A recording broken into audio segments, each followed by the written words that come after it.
الرحمن الرحیم۔ آج قائد اعظم محمد علی جناح کی یوم پیدائش پر میں Muhammad Kamran Khan Tessori, governor Sindh, chief minister Sindh Syed Murad Ali Shah صاحب، ان کے کیبنٹ کے ممبران، آئی جی سندھ اور کمشنر کراچی کے ہمراہ یہاں آج مزار قائد پر حاضری کے لیے پیش ہوئے۔ قائد اعظم محمد علی جناح کی یوم پیدائش ہمیں قومی یکجہتی، قربانی اور عزم نو کی یاد دلاتی ہے۔ قائد اعظم محمد علی جناح نے اپنی حکمت عملی سے ہمیں یہ آزاد ملک پاکستان دلایا، جس میں آج ہم سب آزادی کا سانس لیتے ہیں۔ قائد اعظم محمد علی جناح نے جو اصول اس قوم کے لیے بنا کے چھوڑے، اگر آج ہماری تمام سیاسی قیادتیں اور نوجوان نسل اس پر عمل کر لے تو پاکستان کی ترقی، سالمیت اور خوشحالی یقینی ہو سکتی ہے۔ اللہ تعالیٰ نے رمضان المبارک میں یہ پیارا وطن پاکستان ہمیں عطا کیا ہے، اور آج کئی سالوں کے بعد میں یہ سمجھتا ہوں کہ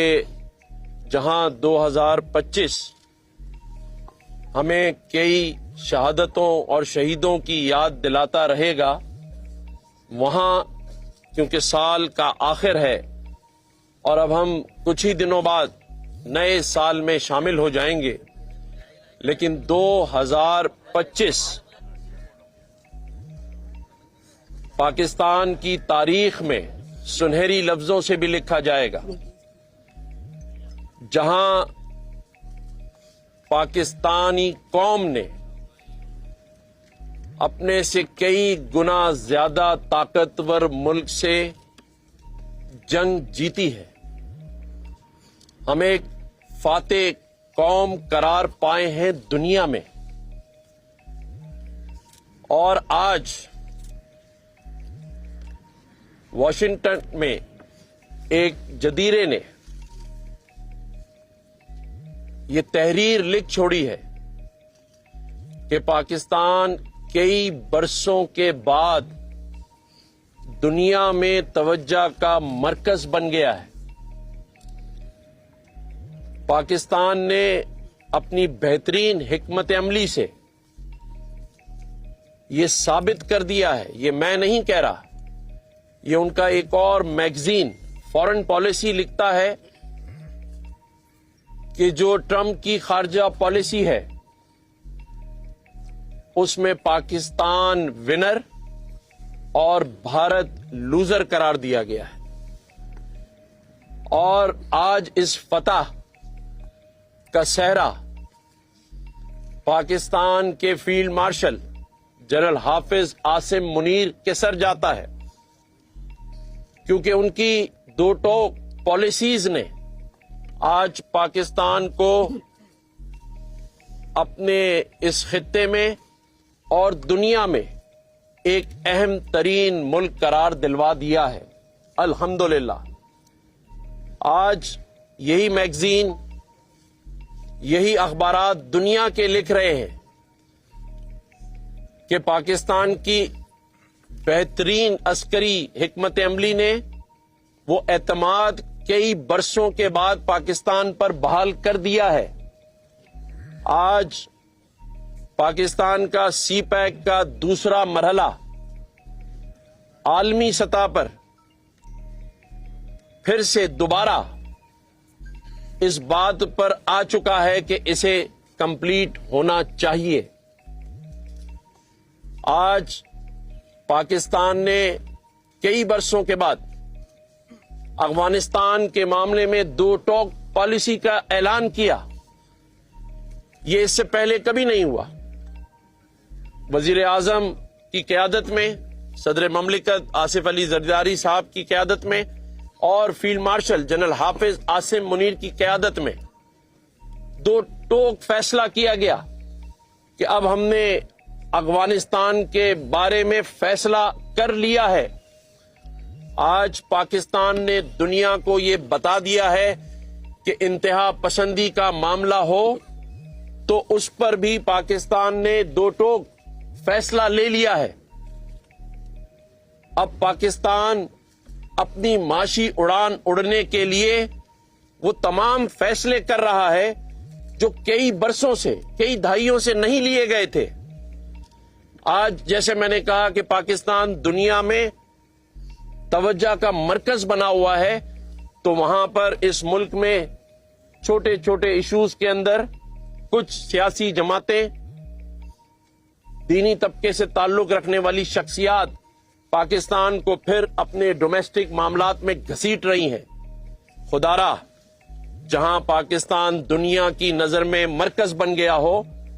جہاں پاکستان نے اپنے دوستوں کے ساتھ مل کر، جس میں سعودی عربیہ، ترکیہ اور چین جیسے شراکت دار کے ساتھ معاہدے کیے ہوں، جہاں پاکستان سعودی عربیہ جیسی ایسی جگہ جہاں حرمین اور شرفین ہیں، مدینہ منورہ اور خانہ کعبہ ہے، اس کے محافظ کا کردار ادا کر رہا ہے، جہاں وہ دفاعی معاہدے کر رہا ہے لیبیا جیسے ملک کے ساتھ، جہاں پاکستان کے بنائے ہوئے ہتھیار اب دنیا میں ڈیمانڈ کی صورت اختیار کر چکے ہوں، جہاں 2 دہائیوں کے بعد پاکستان میں نجکاری کا عمل شفاف طریقے سے نظر آ رہا ہو، جہاں PIA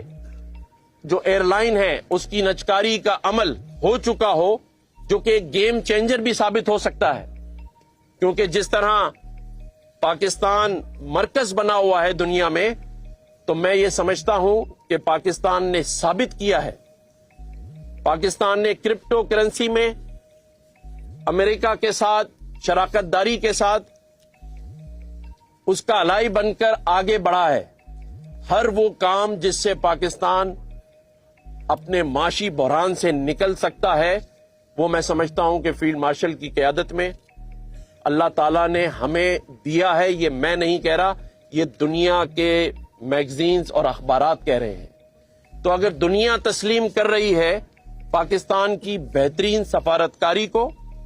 پاکستان کی بہترین عسکری صلاحیت کو، اور پاکستان کے جو شراکت دار ہیں، جو کہ اب نظر آ رہا ہے، UAE کے پریزیڈنٹ پاکستان آ رہے ہیں، اور پاکستان کے وزیر اعظم، پاکستان کے صدر کو، پاکستان کے آرمی چیف فیلڈ مارشل کو دنیا میں جو پروٹوکول دیا جا رہا ہے، یہ اس بات کی عکاسی ہے کہ واقعی پاکستان اپنی بہترین حکمت عملی، عسکری صلاحیت کی وجہ سے اور 5 گنا زیادہ طاقتور ملک کو شکست دینے کے بعد آج اس خطے میں ایک اہم ترین ملک بن چکا ہے. الحمدللہ پاکستان اللہ کی مہربانی سے ایک طاقتور ملک بن چکا ہے اور اسے دنیا تسلیم کر رہی ہے. خدا را اب ہمیں بھی تسلیم کر لینا چاہیے. خاص طور پر جو مذاکرات کو نہیں مانتے، PTI کے دوست، خاص طور پر اڈیالہ میں بیٹھا ایک مغرور اور تکبر زدہ شخص جس نے 4.5 سال کا تو حساب دیا نہیں اور دوبارہ حکومت میں آنے کے لیے اسلام آباد پر چڑھائی کرتا ہے. تو میں انہیں بتا دینا چاہتا ہوں کہ اس وقت اسلام آباد طاقت کا مرکز بن چکا ہے. الحمدللہ اب کوئی فائدہ نہیں ہوگا، بلکہ میں کہتا ہوں کہ ان سے مذاکرات بند کر دینے چاہیے، کیونکہ جب پاکستان کی ترقی کی بات ہو تو ایسے لوگوں سے مذاکرات کرنے ہی نہیں چاہیے جنہوں نے 4.5 سال پاکستان کو ترقی نہیں کرنے دی. پاکستان کی ترقی کی رکاوٹ میں ان کا پیر ہی بھاری تھا. آج پاکستان جس طرح دنیا میں اپنا مقام بنا چکا ہے، میں سمجھتا ہوں کہ پوری قوم کو اس پر مبارکباد دینی چاہیے کہ وہ ایک فاتح قوم ہے، اور اب مارکہ حق کے بعد مارکہ معیشت کے لیے ہم تیار ہیں، اور اللہ تعالیٰ نے چاہا تو جس طرح ہم نے بھارت سے جنگ جیتی ہے، اسی طرح دنیا سے معیشت کی جنگ جیت لیں گے، اور پاکستان میں جو 24 کروڑ لوگ کئی سالوں سے اس معیشت کی ثمرات کا انتظار کر رہے ہیں، وہ اسے ضرور ملے گا انشاءاللہ تعالی۔ پاکستان کی تمام فورسز نے شہادتیں دی، افواج پاکستان نے، ہماری پولیس نے، ہمارے سیولینز نے 90,000 سے زائد شہادتیں دی ہیں، اور آج اس قوم کا نوجوان اپنے مستقبل کا انتظار کر رہا ہے، اور میں سمجھتا ہوں کہ یہ خواب پورا ہونے جا رہا ہے۔ اللہ تعالیٰ اس میں پاکستان کو کامیابی عطا کرے، آمین۔ شکریہ۔